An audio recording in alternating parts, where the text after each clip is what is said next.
안녕하세요 시청자 여러분, 이슈다빠 추봉기입니다. 2021년이 저물고 새해가 다가오고 있습니다. 그런데 2022년도 중국에는 여러가지 폭풍이 기다리고 있어 결코 평온하지 않을 것 같습니다. 과연 어떤 도전과 위기가 도사리고 있을까요? 그리고 어떤 나라가 영향을 가장 많이 받을까요? 코로나19와 흥다그룹을 비롯한 중국 부동산 기업들의 채무 위기는 중국과 세계 경제에 어떤 영향을 미치게 될까요? 올해도 이제 한 40여일밖에 남지 않았습니다. 매년 이때쯤이면 언론인들은 다가오는 한 해의 국내외 정세를 분석하고 그 예측을 내놓고 있습니다. 최근에 중국에서 벌어진 국지간 사건과 추세를 보면 내년은 어느 정도 예측할 수가 있을 것입니다. 지금까지 드러난 각종 정보와 데이터를 종합해보면 2022년도 아마 평온한 한 해가 되지는 않을 것 같습니다. 전 세계 모든 국가는 대부분 세 가지 도전에 직면할 것으로 보입니다. 이 세 가지 도전은 세계 경제가 동시다발적인 위기에 빠지는 퍼펙트 스톰이 될 뿐만 아니라 수많은 문제와 충격으로 이어질 수도 있다는 점입니다. 사실 이런 도전은 이미 시작됐다고 볼 수가 있습니다. 첫 번째는 강추위가 에너지, 식량, 시민생활에 큰 충격을 줄 것으로 예측됩니다. 지난 주말부터 거센 한파가 중국 대륙 대부분을 휩쓸고 있습니다. 폭설과 강풍에 이어서 기온까지 급강하하면서 고속도로가 마비되고 베이징 공항에서는 항공기 100여 대가 결항하기도 했습니다. 베이징에서는 지난 6일 첫눈이 내렸습니다. 이번 첫눈은 예년보다 무려 23일이나 빠르다고 하고요. 중국 북방 지역은 기록적인 한파가 들이닥치기도 했습니다.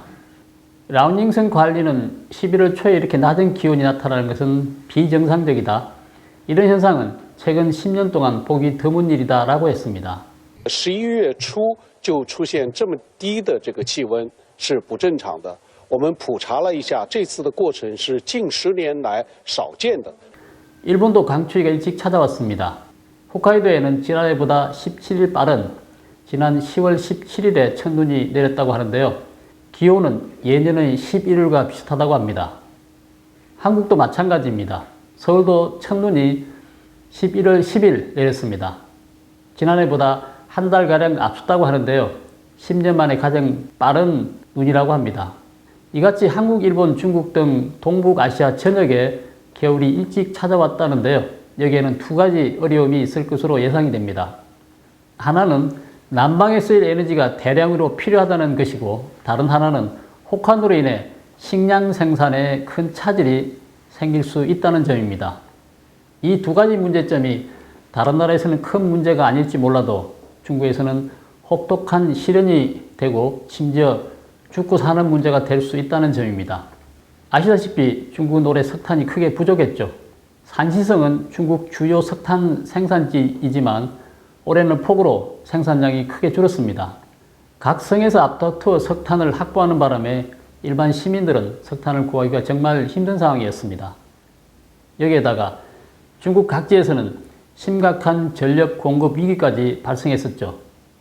이런 상황에서 들이닥친 강추위는 심각한 난방 위기로 이어질 수 있을 것입니다. 이 경우 또다시 전력 공급 위기를 맞지 않을까 걱정됩니다. 중국 당국이 전기 공급을 제한하지 않더라도 전기요금, 기름값, 석탄값이 계속 올라 서민들의 난방비 부담은 늘어날 전망입니다. 또한 기업의 생산비도 증가할 것이고 이렇게 오른 생산 원가는 고스란히 소비자 부담으로 돌아갈 것입니다. 그리고 물가 상승과 인플레이션이 그 뒤를 따를 것입니다. 중국뿐만 아니라 유럽과 미국도 비슷한 상황입니다. 올해 들어 석유와 천연가스에 대한 생산 부족으로 국제 유가와 가스 가격이 급등했습니다. 미국의 평균 유가는 갤런당 3.42달러까지 치솟았죠. 미국 은행들은 내년에 유가가 50% 더 올라 배럴당 120달러까지 치솟을 수 있다는 전망까지 내놓고 있습니다. 날씨가 추워지면 당연히 난방 수요는 늘어나죠. 그런데 만약 에너지 공급이 뒤따르지 않게 되면 많은 나라는 에너지 부족과 함께 물가 상승, 운송료 인상 등의 문제가 나타날 것이고 경제에 큰 충격을 줄 것입니다. 또한 호카는 작물 성장에도 영향을 미쳐 올겨울 곡식은 물론 내년 봄 곡식의 생산량까지 떨어뜨릴 것입니다. 올여름 중국 동북, 허베이, 허난, 산시성 등지에서 큰 홍수가 발생해 인명피해는 물론 농업에 대한 피해까지 속출했습니다. 잦은 홍수와 천재지변은 필연적으로 식량 생산에 큰 영향을 미치게 되죠. 최근 중국 상무부가 시민들에게 생필품 비축을 독려하면서 중국 곳곳에서 식량 사재기 사태가 벌어졌습니다.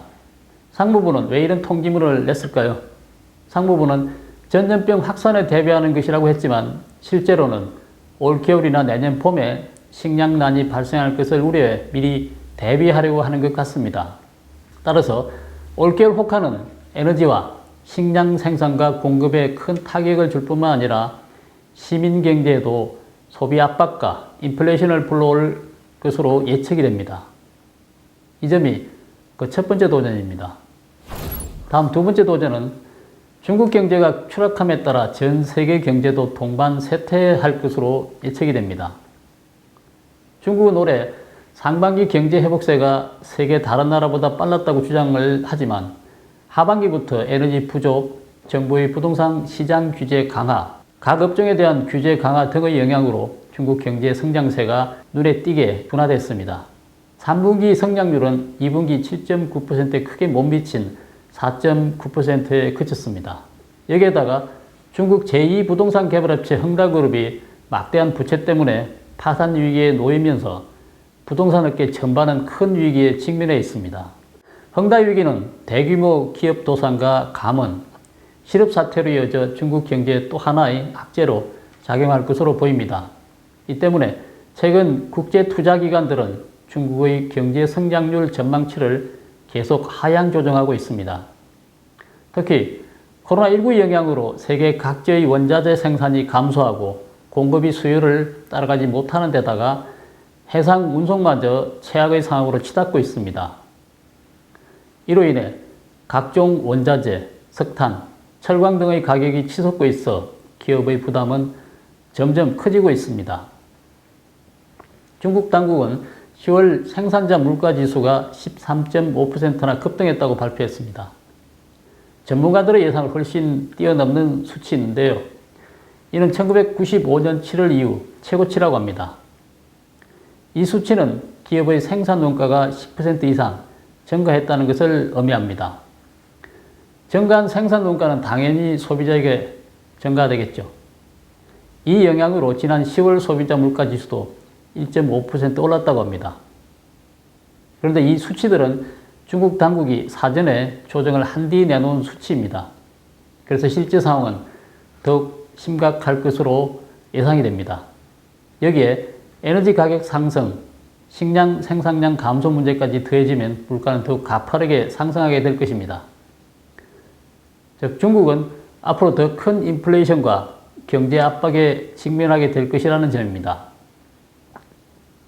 이런 상황에서 중국 기업이 살아남기 위해 제품의 수출 가격을 올리게 되고 여기에 국제 운임까지 올라가면 전 세계는 극심한 인플레이션에 직면하게 될 것입니다.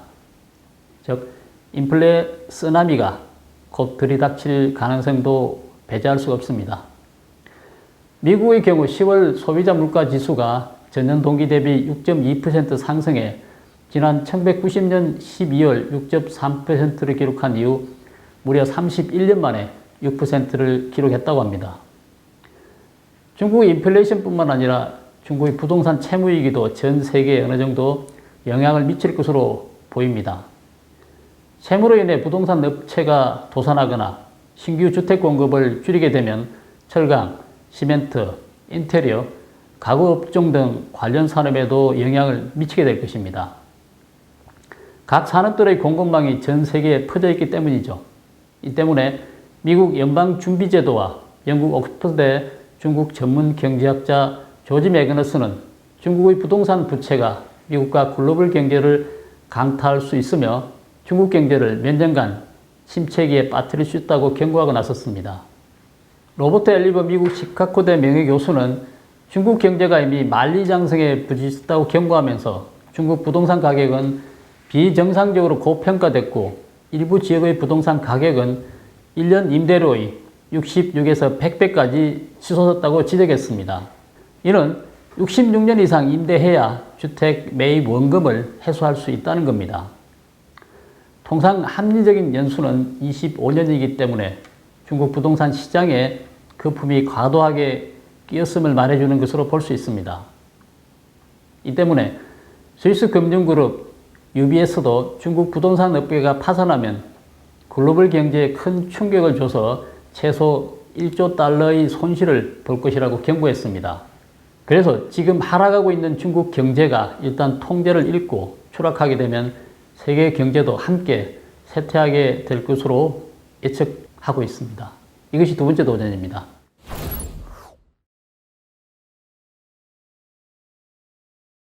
최근 날씨가 추워지면서 전 세계적으로 전염병이 다시 증가 추세에 있습니다.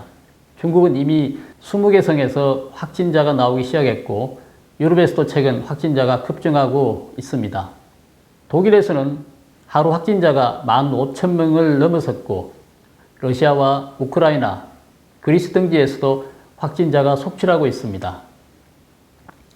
특히 겨울은 독감이 많이 발생하는 계절이기 때문에 올겨울은 코로나19와 독감이 이중으로 유행할 가능성이 매우 높아 보입니다. 이번에 확진자가 많이 발생한 국가 중 백신 접종률이 높은 국가도 여럿 있습니다. 덴마크에서는 성인 88%가 2차 접종을 마쳤지만 세 번째 유행을 맞고 있습니다. 이 때문에 덴마크 정부는 어쩔 수 없이 또다시 셧다운을 고려하고 있는 상황입니다. 아이슬란드는 성인의 89%가 백신 접종을 마쳤는데도 확진자가 다시 급증하자 방역 조치를 다시 강화하고 있습니다. 싱가포르의 백신 접종률도 83%에 달하지만 최근 또 뚜렷한 증가 추세를 보이고 있고 하루 확진자 수가 한때 3,600명을 넘어섰습니다. 영국도 백신 접종률이 79.7%에 달하지만 일일 확진자 수는 여전히 높은 편이죠. 이처럼 접종률이 높은 국가들에서 잇따라 확진자 수가 급증하면서 백신 효력이나 면역력에 대해 의문을 제기하는 분들이 많아진 것 같습니다.